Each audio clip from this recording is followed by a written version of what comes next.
At Westgate International Academy, reputation wasn't earned, it was inherited. Tuition fees cost more than a small car.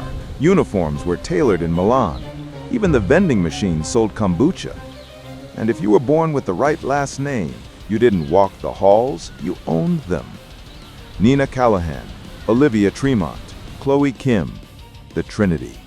They weren't just popular, they were feared, worshipped, envied. Nina, the leader, sharp jawline, sleek ponytail, Prada handbag. Her father owned half the coastline. Her mother once sued a teacher for giving Nina a B+. Olivia, the shadow, always one step behind Nina, but twice as cruel. And Chloe, with her flawless Instagram face and $1,000 manicures, handled the dirty work, finding secrets, making them viral. Together, they policed the school's social hierarchy like queens of a digital coliseum. And God forbid anyone break their rules, especially when it came to appearance, especially hair. Her name was Aisha Thompson. She arrived mid-semester, transferred from a public school in New Jersey. She was soft-spoken, always wore a hoodie, sat in the back. But what made her stand out was her hair. Thick, coily, natural, a soft afro halo that framed her face like poetry. To most, she was beautiful, different. To Nina, she was a target. It started with a whisper. Is that a wig? Then the laughter. Huh. Girl, what century is she from? Then came the pictures. Olivia snapped one during lunch and added the caption, "Someone call animal control, #tangled mess." It racked up likes, shares, reposts. And by the next day, Aisha's hair was no longer her own. It had become a public spectacle. They cornered her after gym class. Nina held up a brush. Try this, sweetheart. You clearly need it. Aisha didn't speak, just stared at the floor. Olivia snatched the hoodie off her head. Chloe giggled and sprayed dry shampoo into her curls. The white dust coated her roots like ash. They laughed, filmed it, uploaded it. New white girl challenge? Guess it didn't work. The video hit 20,000 views by evening. Aisha didn't come to school the next day, or the day after that. But on Monday morning, she was back. Face pale, eyes swollen, hair tightly wrapped in a scarf. And behind her, walking into the classroom, was the principal. Principal Martin Hale rarely entered classrooms. He preferred polished meetings and parents with powerful last names. But today, he stood behind Aisha, silent as a storm cloud. "Miss Thompson," he said gently, "please take a seat. He turned to the class. There has been an incident, a serious one. I won't repeat the details. Most of you already know." His gaze lingered on the three girls in the front row. Nina looked bored. Olivia picked at her nails. Chloe raised an eyebrow like it was all beneath her. Principal Hale's voice sharpened. "We've reviewed the footage, interviewed witnesses, and what we saw was not just bullying. It was violence disguised as humor, racism masked as teasing." Gasps, murmurs. Nina smirked. I trust. Mr. Hale continued. "You all understand we do not tolerate cruelty, and tomorrow morning we will make that clear." No one knew what he meant. Not yet. But when he left the room, dragging the silence behind him, even Nina looked uncertain for the first time. That night, Chloe posted a photo of her hair in soft waves with the caption, "Apologies are for poor people."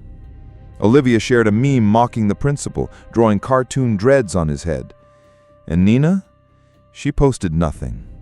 Instead, she stood in front of her mirror, brushing her perfect ponytail again and again. Something in her gut, a prickling, crawling unease, refused to go away. Her mother noticed. "What's wrong, darling?" Nina didn't answer. She was remembering the look in Mr. Hale's eyes. Not rage, not pity, but something worse.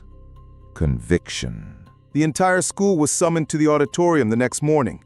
500 students, dozens of staff. Aisha sat in the front row, still wearing the scarf. Her hands trembled, hidden in her sleeves. Principal Hale stood on the stage. Beside him, Miss Reyes, the ethics teacher. In her hands, a small metal box. The crowd hushed as the principal raised the microphone. When a student is mocked for her culture, when her hair, her identity is turned into entertainment, we must respond. He gestured. Miss Reyes opened the box. Inside, a pair of hair clippers. Gasps. Phones rose in trembling hands. Principal Hale turned to Nina, Olivia, and Chloe. You three, step forward. They laughed at first. Then Olivia said, You're joking. No, Miss Reyes said. we're not. Security stood by. The girls refused, until they were told they could comply or be expelled and reported for racial harassment. Nina stepped forward first. Her hands were shaking. Miss Reyes asked once more. Do you understand why we're doing this? Nina whispered. To humiliate me? No, Said the teacher. to teach you what humiliation feels like. The machine buzzed to life. The first strip down Nina's scalp was slow, precise.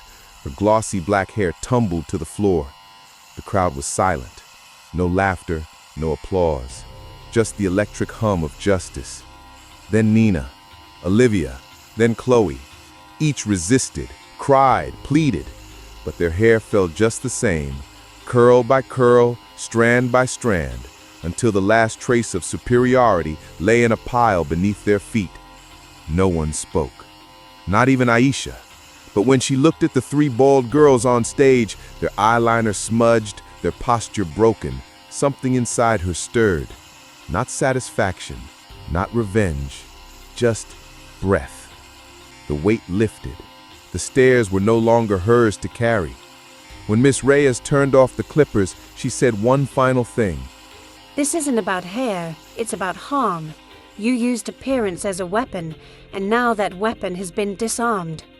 By noon, the video went viral. Private school principal shaves bullies bald to defend black student. Hashtag Justice for Aisha trends worldwide.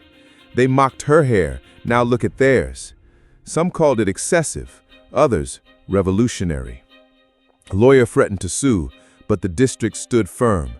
Mr. Hale released a statement. When words fail, symbols speak. This was not punishment, it was education. Nina, Olivia, and Chloe deactivated their accounts.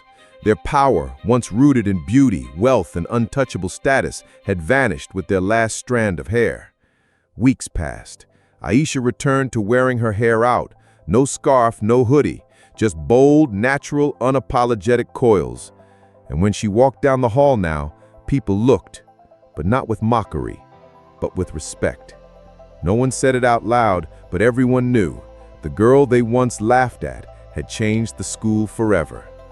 Because justice didn't come in a speech or a detention, it came in the sound of clippers and the silence that followed. And though hair grows back, so does courage.